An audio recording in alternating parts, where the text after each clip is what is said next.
তবে একজন মানুষকে আপনি যতই বুঝান, যতই ওয়াজ করেন, যতই নসিহত করেন, ওই দলের মানুষগুলো কখনোই বুঝবে না। কারণ কি?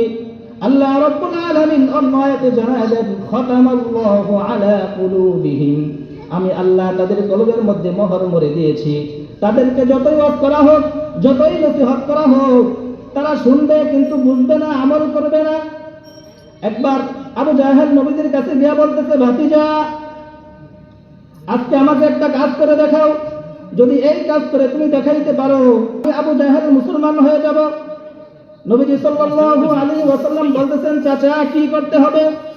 আবু জাহেল বলে, ভাতিজা, আমার হাতের মধ্যে কি আছে, যদি তুমি বলতে পারো তাহলে আমি মুসলমান হয়ে যাব। নবীজি বলতেছেন, চাচা সত্যি বলেছেন তো? ঠিক বলেছেন, চিন্তা ভাবনা করেন। আবু জাহেল বলে, ভাতিজা ঠিক আছে। এরপরে নবীজি বলেন, চাচা আপনার হাতের মধ্যে কি আছে সেটা যদি আমি না বলে আপনার হাতের মধ্যে যেটা আছে ওই জিনিসটাই যদি বলে দেই তাহলে কেমন হয়?